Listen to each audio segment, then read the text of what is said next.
meeting is to, first of all, go over the, there's an informational section. So we'll be talking about the purpose of the Charlotte Future 2040 Policy Map and the Charlotte Streets Map. And how do the two maps relate to one another? What are the two projects? How can you comment on them? And then we'll have a community conversation in the second part. So we'll do a little bit of polling. We'll take a look at the policy map recommendations. We'll discuss potential changes or comments to the mapping approach. And then we'll identify any concerns on the draft map. So many of you, or both of you probably already know that the Charlotte Future Comprehensive Plan was adopted in June, on June 21st. And immediately thereafter, we started into the implementation phase of it. There's three key pieces that are going on right now. The land use piece, which is what we're talking about predominantly tonight, which is the Charlotte Future 2040 Policy Map. You may have heard it referred to previously as the place type map, but we hear place type map, policy map, it's the same thing. Then there's the mobility piece, which is the strategic mobility plan that is being headed up by CDOT and includes the Charlotte Street Map, and then also the Unified Development Ordinance. And the draft for the Unified Development Ordinance was released on October 7th. So that is a separate project, but it's very related to this one, but it is separate. It has its own drafts. It has its own input piece, and it will have its own mapping piece as it moves forward. So let's talk a little bit about how the two maps relate to one another. So both of these maps help the Charlotte Future Policy Map and the Streets Map help implement the vision of that's laid out in the Charlotte Future 2040 plan, the comprehensive plan.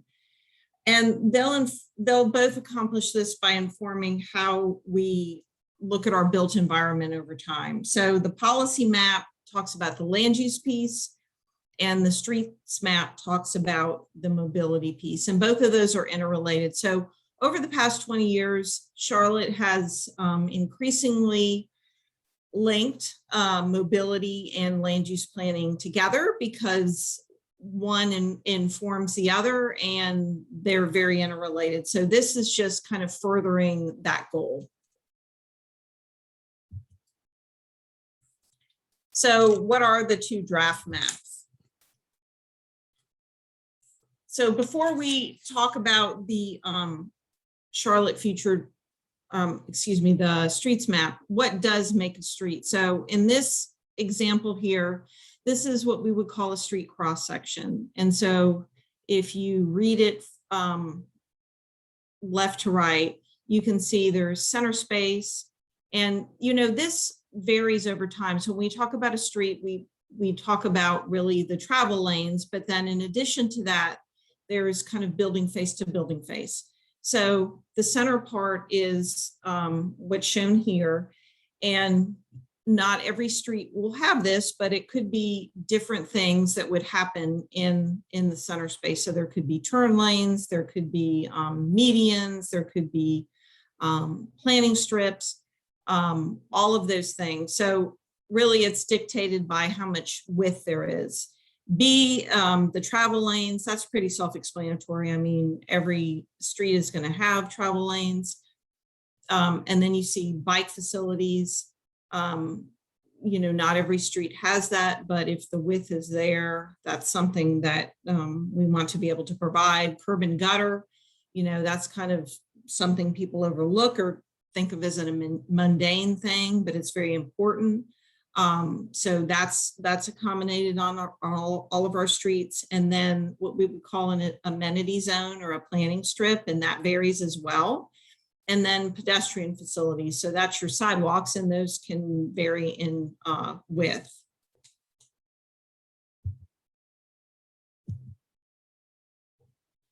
So this is image of the Charlotte Streets map for the entire city. So it kind of looks like, excuse me, a spaghetti junction. Excuse me.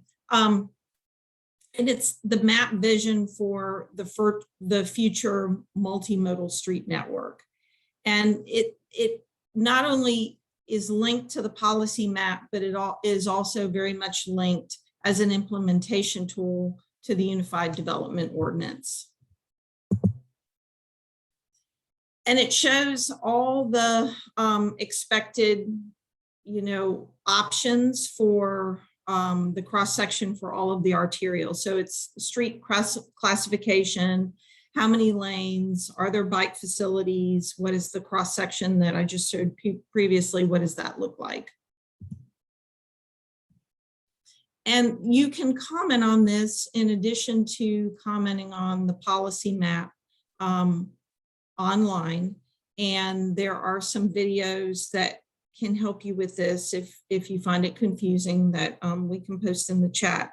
There's a demonstration video. The address is down in the bottom of the screen of how to do this. But what will pop up will be kind of an explanation box, and then you can comment from there.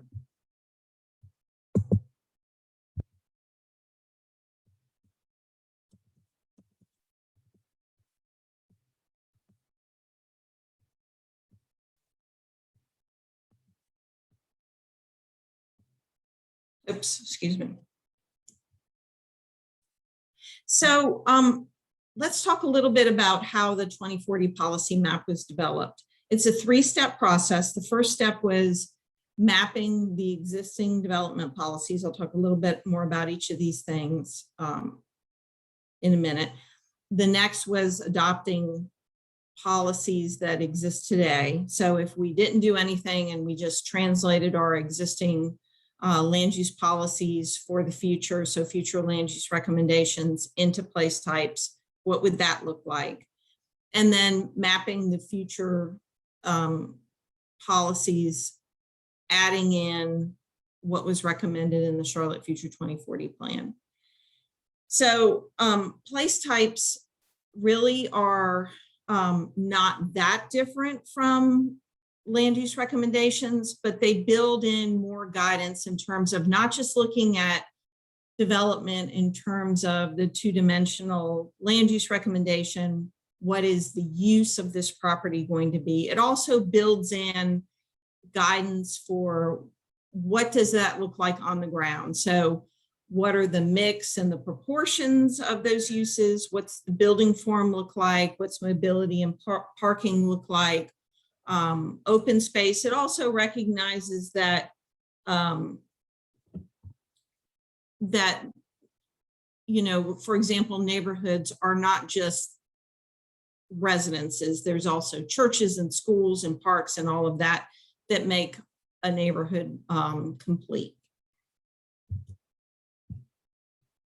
So I mentioned the three-step process. The first was mapping, what I mentioned was translating our, existing development. So what's on the ground today, translating that into a place type.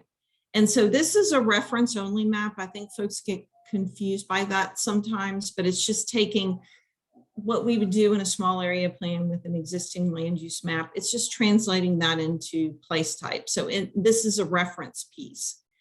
The next piece is taking our adopted policies. So future land use. So what was recommended in our small area plans and other plans that have been done since 2010, converting those into place types. And then, so that's about 30% of the land area in Charlotte. And then for the remaining 70%, using zoning, what's the existing zoning, and translating that into place types. And then where there wasn't a clear line into how that translation should take place, using market analysis pieces to determine what's most likely to happen in that particular situation. Then for the part that we're looking at tonight, the Charlotte Future 2040 policy map, we take that adoptive policy map and then we add in the equitable growth framework piece, plan policies, and then also what we've heard in our survey responses. As checks, we use growth projections, infrastructure and environment capacity, and then market feasibility. So Charlotte is huge in terms of land area, something like 350 square miles. So we've broken it down into 15 different planning areas. And these planning areas are not, set in stone. They're really just to kind of create manageable bites that we can talk about. So tonight, obviously, we're talking about the West Middle, and you can see that it's basically bound by major transportation networks of 85, 485, and 77. So let's talk about existing development and adoptive policies. So if you look at existing development in the translation to place types, that's what's shown here. And in that translation, you can see that there is quite a bit of manufacturing and logistics. A lot of that is from the airport and the surrounding uses around the airport. So you can see that on the left of your screen. And then there's also right around Brookshire, stemming out a little to Little Rock in some instances. There's quite a bit of that as well. And then along Beatty's Ford Road, there's quite a bit of single family. But what you'll notice is there's some commercial pockets, but there are not a whole lot of neighborhood centers, community activity centers, or regional activity centers. So these are areas that are, I guess you could say, lacking, where access to goods and services and higher intensity residential uses could be accommodated. So if you look at then when we translate that to the adopted policies, what does that look like? So we increase the neighborhood 1 and neighborhood 2. So residential components get increased. Parks decrease, commercial decreases, manufacturing and logistics decreases. But we add in innovation and mixed use, which is kind of a transition. It accommodates employment, but it's sort of a transition from manufacturing and logistics. And also it adds in community activity centers.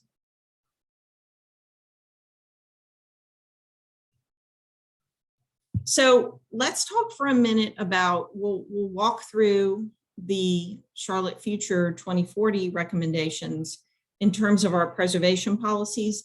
And in this series of maps, we'll kind of add in place type by place type based on recommendations in the plan and how that translated into the mapping piece. And we'll kind of build from one set of place types to another, and we'll end up at the final map with all the place types shown. So here you can see the first iteration of this, manufacturing and logistics, the parks and preserves, and the neighborhood 1.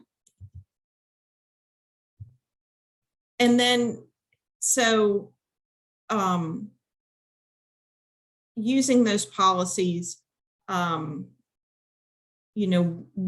are the additions? So you can see that manufacturing and logistics and kind of outlined here in the light blue, which is a little bit hard to see. There's some additions there. So that increases by 7%, and then the neighborhood 1 decreases. And the parks and preserve increases quite a bit, but a lot of that really, that's a super high percentage, obviously. But a lot of that happens because what we're building in here is recognizing parks and preserves in a way that wasn't in our previous planning policies. And also we're trying to link that to the Unified Development Ordinance and having actual zoning districts that further protect our public parklands. So when we build in the equitable growth framework, so this is a new piece. So a lot of these measures, access to housing, access to employment, these are things that we've measured in the past through our general development policies, which really came into play when folks were rezoning property. We would also use them when we were doing small area plans. So the measures aren't exactly new, but the way they're applied and perhaps the way they're measured are new. So the first one is access to housing opportunities. So when we look at this from the Charlotte Future 2040 plan, the metrics are listed here, and housing unit diversity is one of those. And there's also cost and size and tenure and other things that are listed. But really from a place type perspective, you can really only get at that from the housing unit diversity piece. So my message here too would be that all of these things are varied, and there's not one blunt tool that's going to make, improve that particular metric. So it has to be a combination of things. But when we look at it from the lens of a place type and the lens of being equitable in what we're measuring and how we're providing future growth opportunities, housing unit diversity is one way we can do this. And so the hatched areas show you where those gaps are today.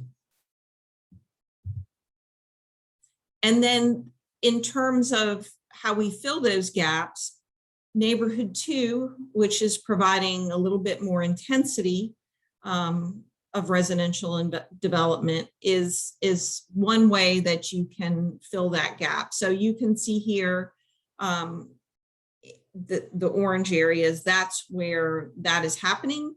And the ones that are outlined in light blue, some of those were already recommended in our past land use policies, but the areas that are outlined in light blue are new based on the mapping and the policies that we're implementing in this effort.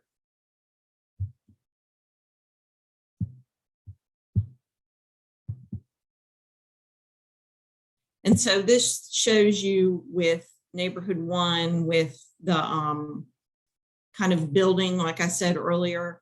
So if you have the residential, the housing access policies and the employment policies kind of put together, here's what that looks like.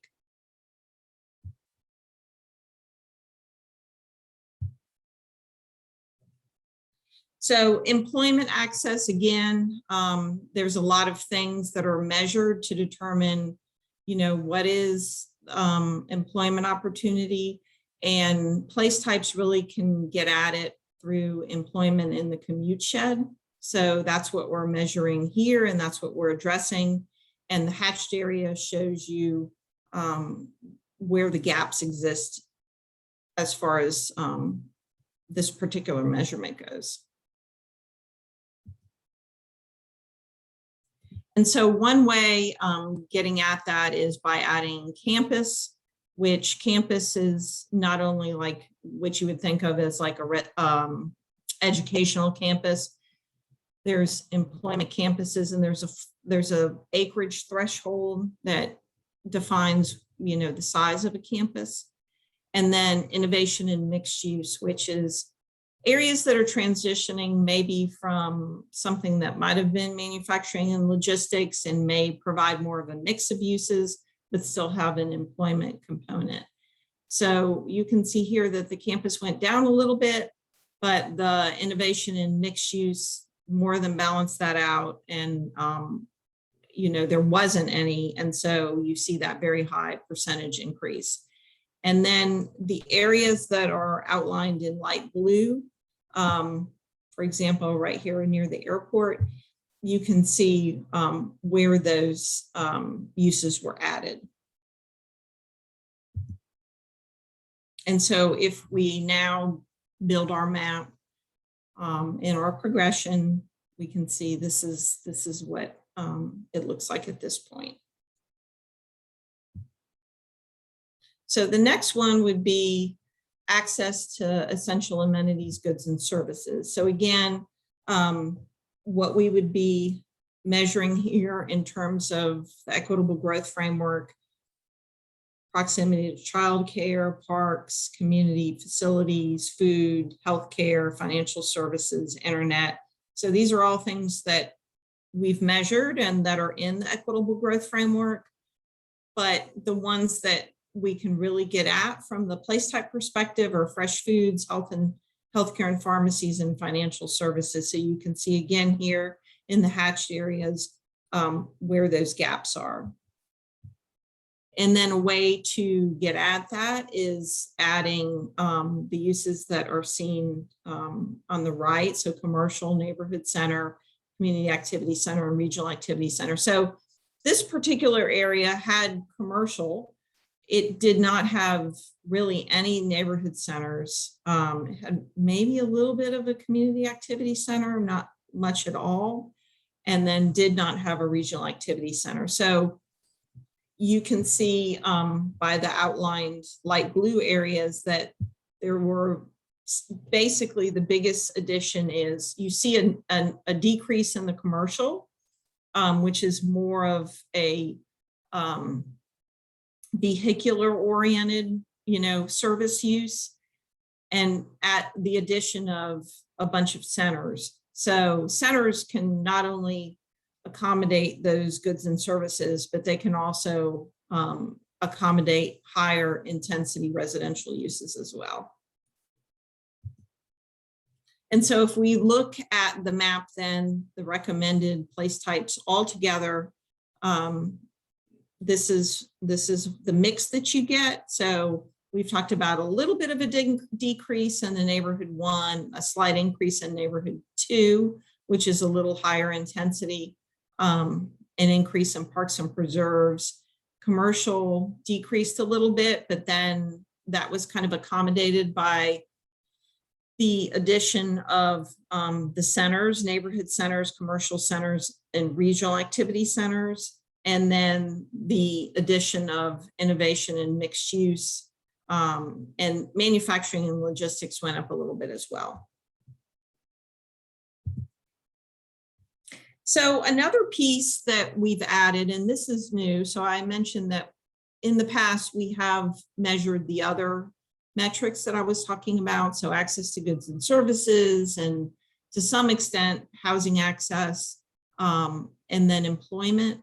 But the environmental justice piece is something that is new. So the metrics for this are tree canopy, impervious surface, how close are uses to heavy industrial, how close are they to major transportation infrastructure, which this particular area has quite a bit of, and then also looking at the floodplain. So the last 3 in this list are really ones that we can get at from a place type perspective.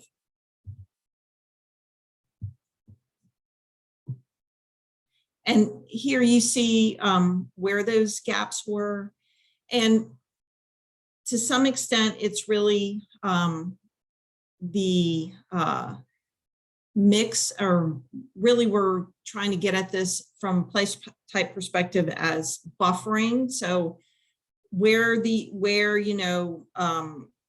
highways exist and those sorts of things, how can we buffer against that, especially from a residential perspective? Also, housing that may be near heavy industrial, how can we get at this? So the one way to do it is from buffering.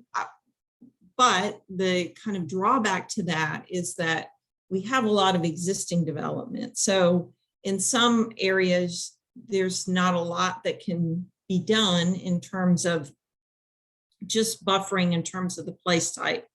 So it's really, again, a more complex issue or topic area, I guess you'd say. And there's other tools that will need to be used. So design tools, other things that will need to really be put in place, and other programs perhaps to kind of make these situations more palatable. So let's look a little bit at growth allocation. So we know that there's growth that is coming to Charlotte. So we expect to add about 385,000 people, almost 145,000 new households over the next 20 years, and about over 200,000 new jobs. So in this particular area, it would accommodate about 10% of the households that we expect to come. And so you can see that percentage illustrated in the heat map and then on the pie chart. As far as job growth, so this particular planning area would expect a little bit over 11,000 jobs. So that's about 6% of what we expect citywide.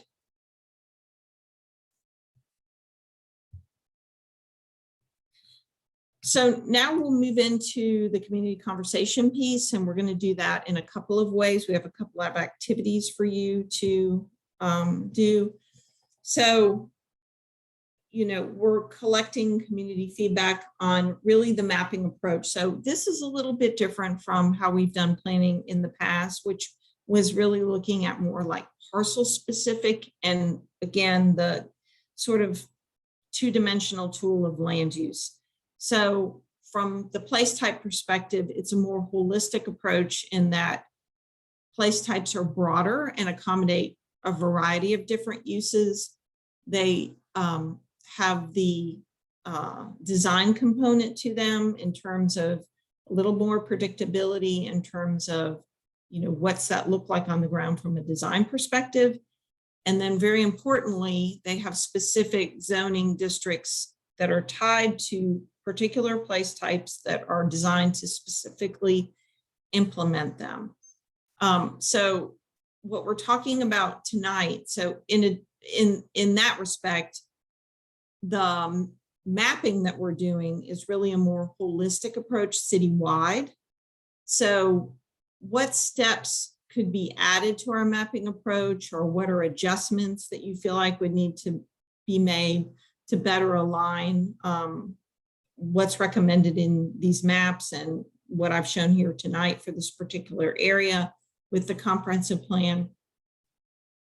And how would those adjustments be made to make the map a little more accurate to development within this particular area?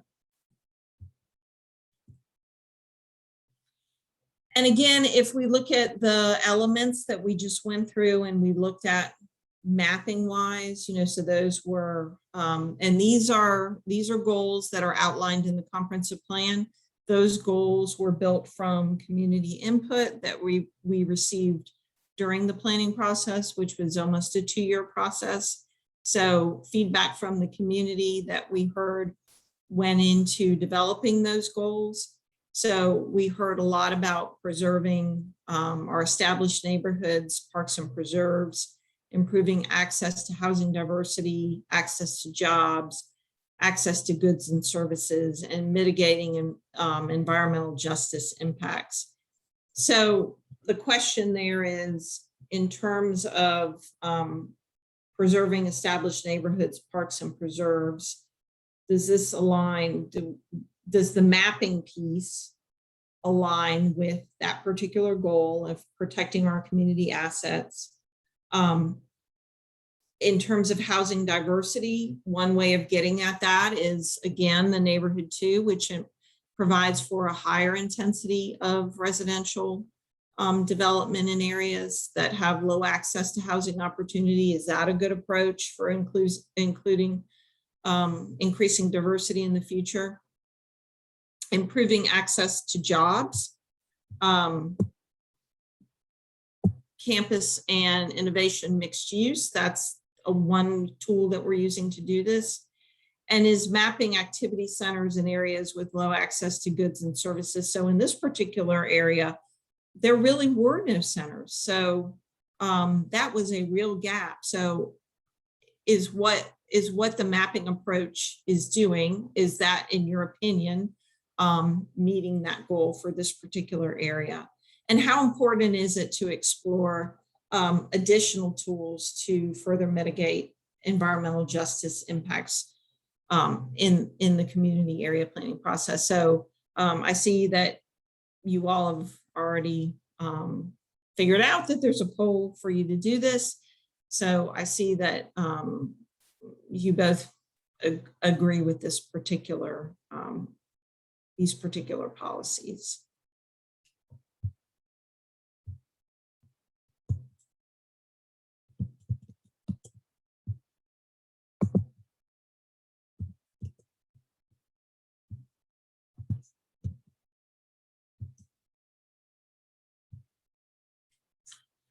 So when we look at, yeah, I'm sorry, Maria. Hey, Kathy, sorry to interrupt you. Sorry to interrupt. There's 3 more questions that are coming on that. Oh, okay, on the former slide.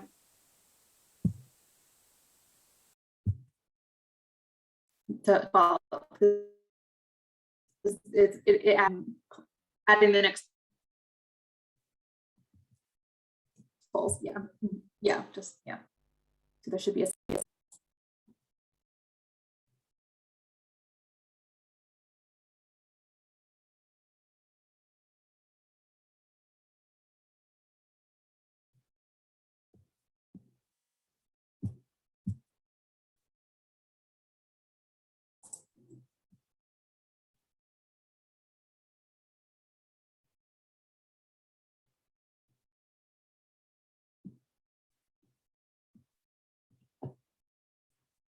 So in terms of housing opportunity, it looks like a few of you agree, and one person is kind of neutral on that particular element.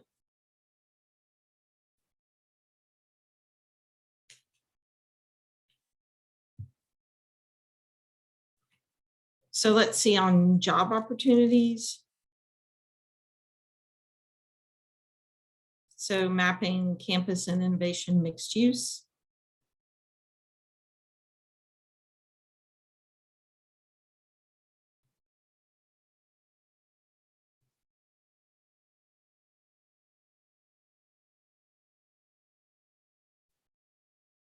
So it looks like there's agreement in this particular area.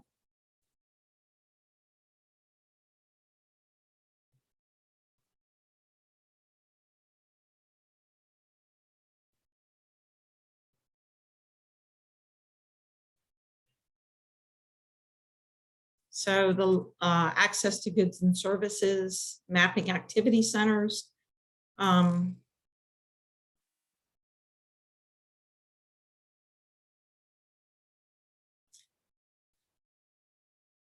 So it looks like in this particular recommendation, a couple of you agree, and one of you is neutral on this particular, a couple, well, it's kind of split 50-50, agree, and then some folks are neutral.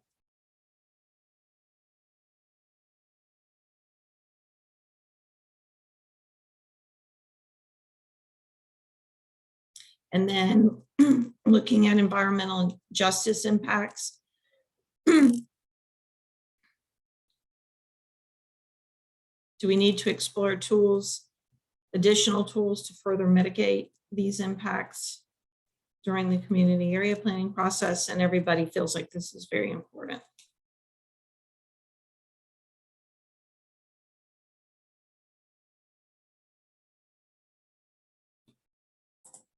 Okay, and that's the end of those questions.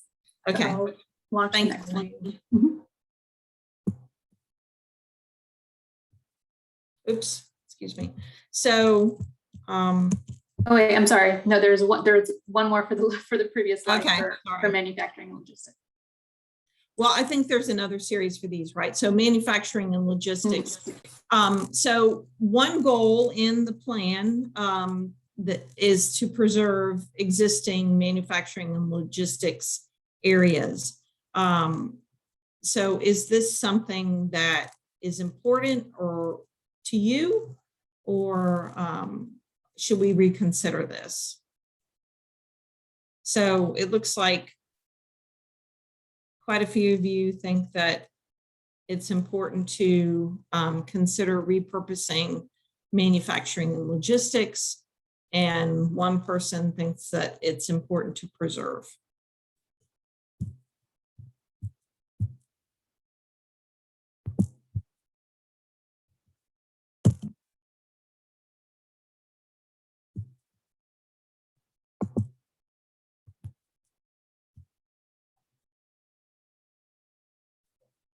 Okay, so as far as the neighborhood 2 recommendation goes, there's a lot of large single family lots that are along major transportation corridors in this particular area. Could these evolve to neighborhood 2 to provide more housing options in the future? So something that we heard over and over again during the plan development was access to housing and housing diversity. And so this is one way to get at that. Is it more important to preserve existing single family or provide more housing options along major corridors?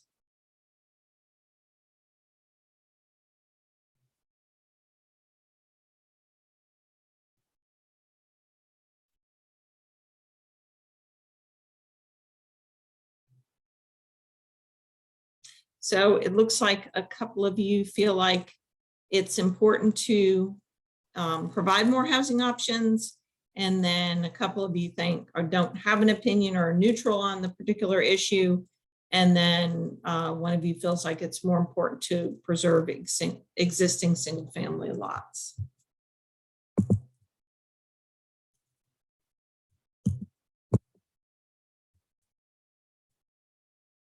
So there's a lot of commercial development. Well, there's not really a lot, but the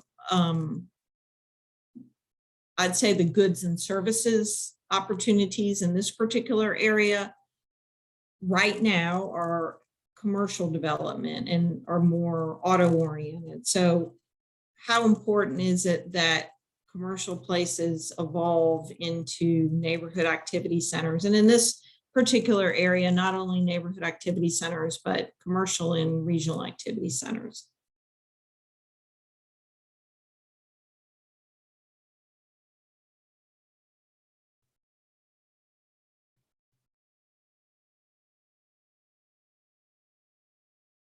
So it looks like in this particular case, everybody feels like that's very important.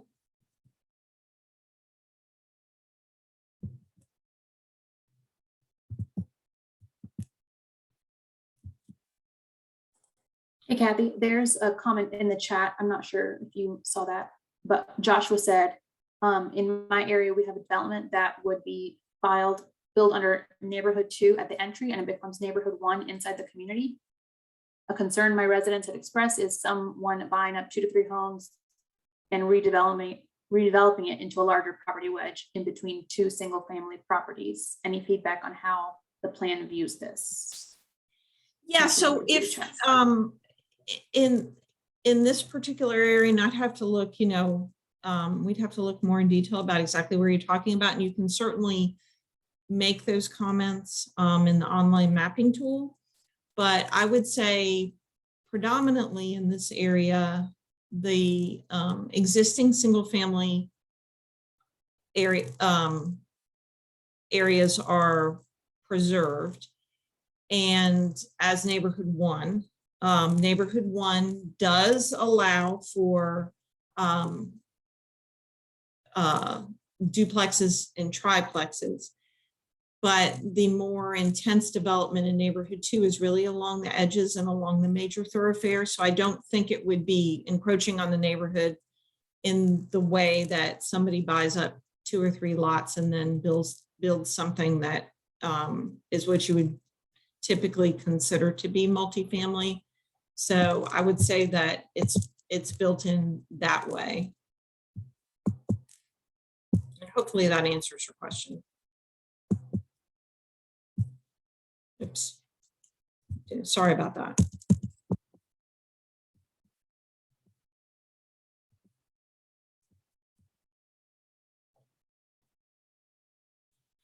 So I mentioned that this is a mapping approach, and in terms of getting at more equitable. So some, about 30% of our community had very robust land use recommendations that were coupled with transportation recommendations and had a design component paired with them. So the mapping approach and the place type approach really gets the entire community. So bringing in that 70% that didn't have that more robust guidance, bringing everyone up to the same playing level. So in doing that, it is really a mapping methodology for the entire community. So any adjustments that would need to be made, or adjustments that you feel like would need to be made for your particular part of our community, really would be looked at in terms of how does that situation apply over the entire city of Charlotte. So potential issues for that are size. So threshold for place type assignment might need to be revised, and that really is, some of the place type assignments were based on acreage. So should we relook at that? And then zoning. So in some cases, we had something like 89 different land use recommendation, land use policy recommendations that could be put on the ground in over 100 different zoning districts. So paring that down into 10 different place types, isn't the smoothest thing. So there was several different components, as you saw earlier, that went into kind of making those assignments. So one big piece of that is zoning, and especially for this particular area. So in some cases, translation of a zoning district to a place type might be incorrect. So those are adjustments that might need to be made. So if you feel like there are some areas that you see where this might need to be looked at, we have an exercise now where you can do that on the online map through annotation that you can do in the Zoom platform. So if you open the menu bar and you can see where it says open the menu bar, view options, and you can see where it says there's an annotate tool, and one of those features is a stamp, and we would ask that you use the heart. And the heart doesn't necessarily mean that you like it or you don't like it, but that's just the stamp that we want to use tonight. And so place that on the map.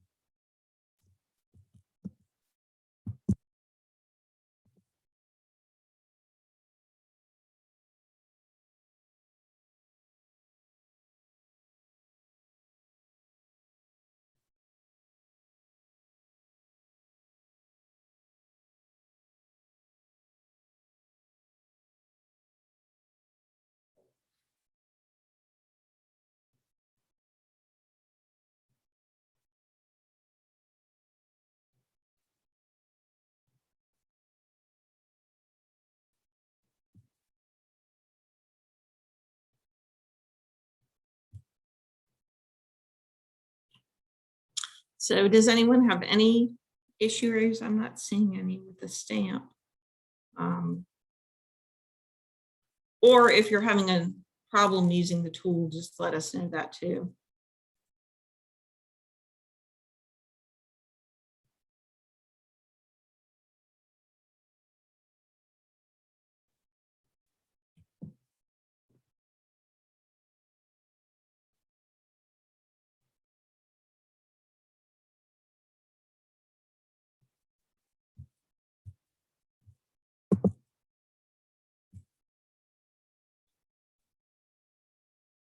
So there's a question in the chat of, does this work the same way with a mobile device? And I'm not sure about that. Do you know, Maria, or does anybody know? I'm not sure. I think it looks a little bit different when you're on your phone versus on a desktop. But I think if anyone wants to speak up and share your thoughts, since we only have a few people, it's probably okay. Yeah, feel free to, you know, Yeah. if stamping's not working for you, you're more than welcome to verbally express it, or you can use the chat box, whatever works for you.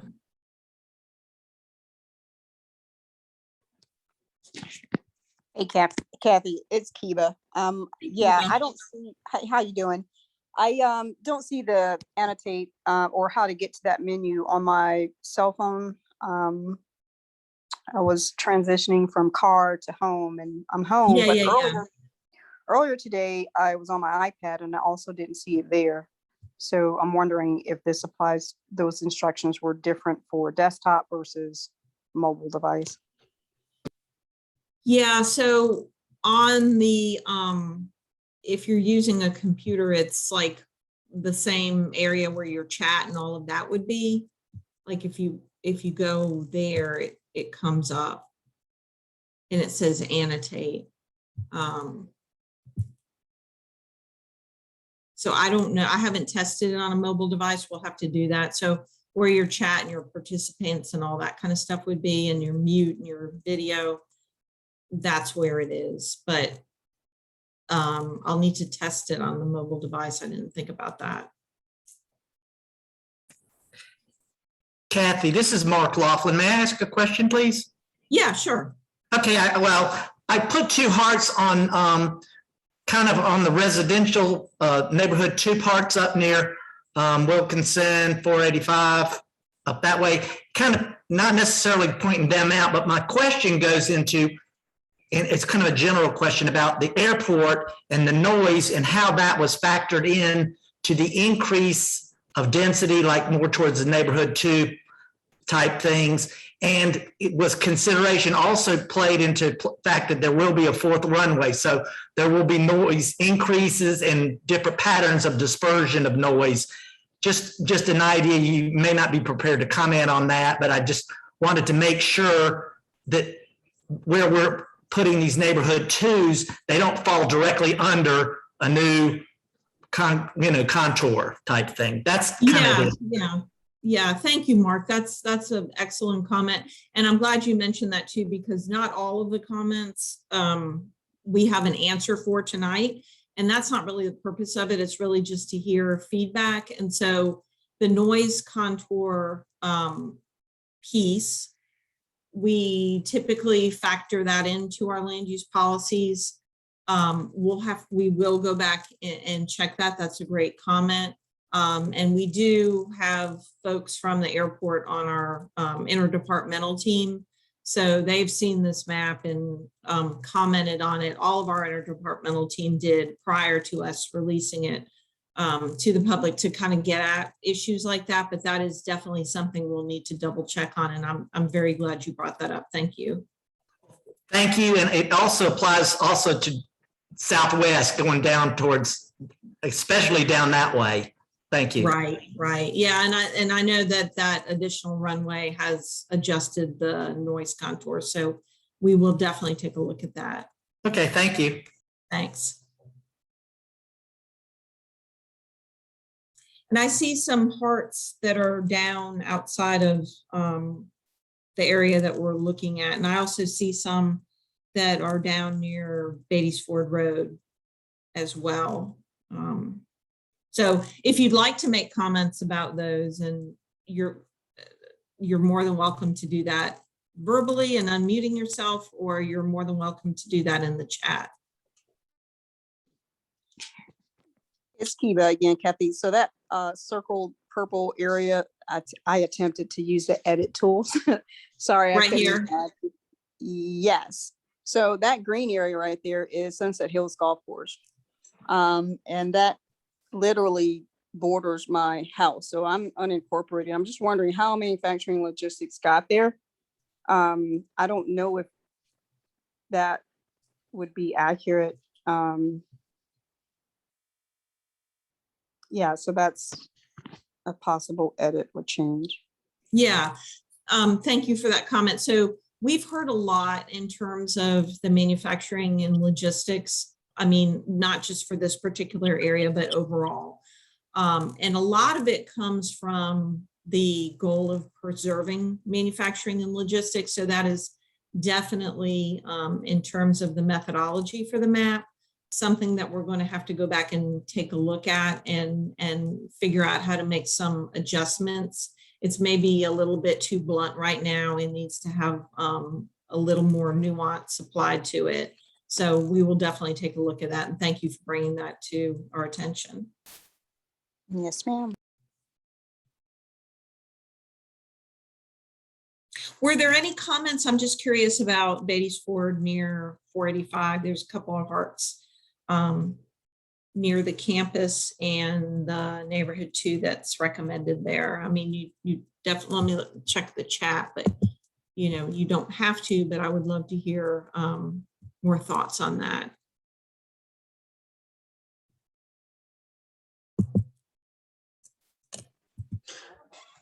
I'll join in on the chat now, if that's okay. I got two questions because I'm the one to put those 2 hearts down there. That's my neighborhood with Garden Park. And 2 things I noticed. Currently, we're sitting at neighborhood 1 because 1 heart's coming across directly from the campus side, and 1 heart is in front of it. I'll start on the one that's directly across from it. I know that was put on as neighborhood 1, but a lot of the feedback I've been getting from people is trying to get some commercial activity there, because currently we had Family Dollar set up a store there, which is a development that we didn't want. There's still a lot of land available, so try and hope that something more commercial minded with or neighborhood center would kind of work better there to kind of spur some of the development that we were hoping for. So a change there would be a benefit. And then across the one that's directly in front of the campus section, I do realize under the terms that neighborhood 2 could include a park.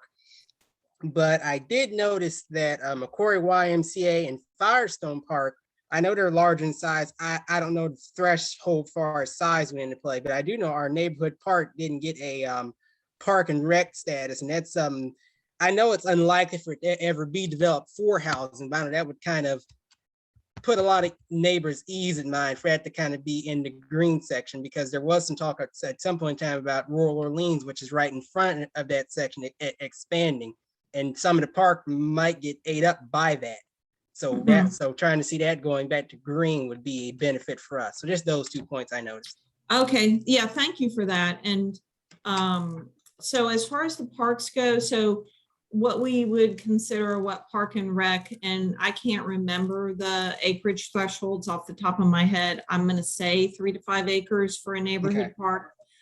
I could be wrong on that.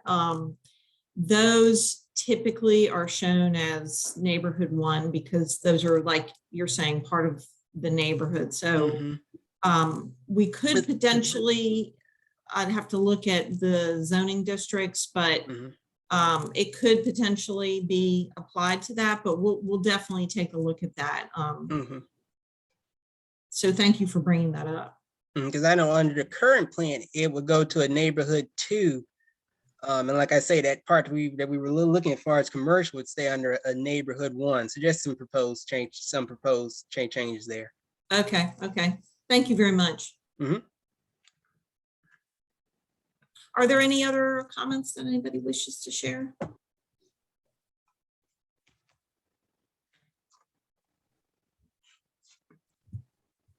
So did somebody just, is this yours? That was me again, Kathy. So that is a rock quarry. Yeah. And just being mindful of that and how we further develop out any neighborhood classifications there. Just like mentally, I'm keeping that in mind.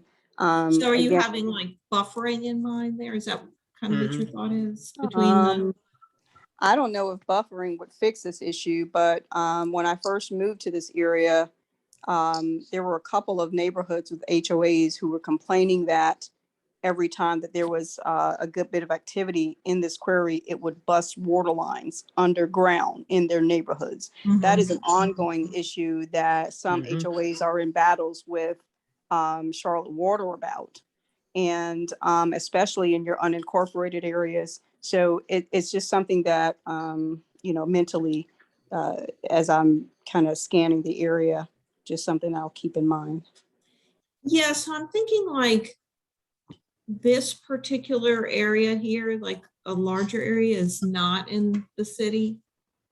I know, I'm pretty sure the quarry is not, or the area around it. So we'll have to definitely check that as well. So thank you for bringing that up. Yes. Any other comments?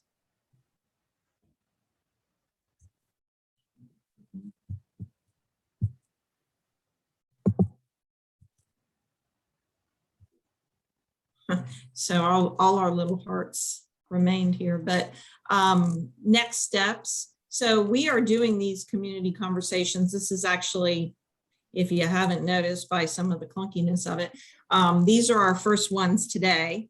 We'll be doing them through November 10th. The sessions, I mentioned earlier, they're recorded, so they'll all be available on the project website.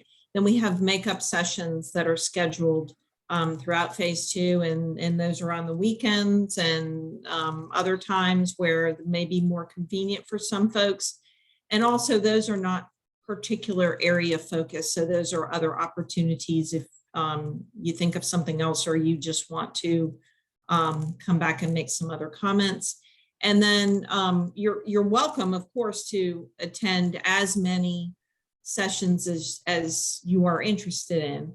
And then we'll also, it looks like, from a COVID perspective, the outlook is pretty good for us to have in-person office hours that we can offer throughout the community. So that's something else that we're exploring as well. I mentioned that there's an online comment application tool, and I think we've posted that link in the chat, and we can send it to you if that's more convenient. And also we have hard copies of the comment form. Now it's a little bit different, obviously, than doing it online, but there is a hard copy version of the comment form that is available at libraries and YMCAs. And we're using the community feedback to identify revisions to the mapping approach. So again, not, particular areas and comments, yes, but it would be revisions that would apply, to these situations citywide, because, what happens in one particular area of our community likely is replicated other places in the community. And again, that's a big piece of us looking at this from an equity perspective. And so the map that you're seeing tonight is really, it's a draft map. I want you to take that away. It's really a conversation starter. It is not the final map. So all of this feedback that we're getting, we will take back and we'll look at the approach, as we've mentioned with your comments tonight, and figure out, can they be accommodated and how. And then we'll release a second draft based on all this input that we've received. We'll produce a second draft of this map, and we'll release that in early 2022.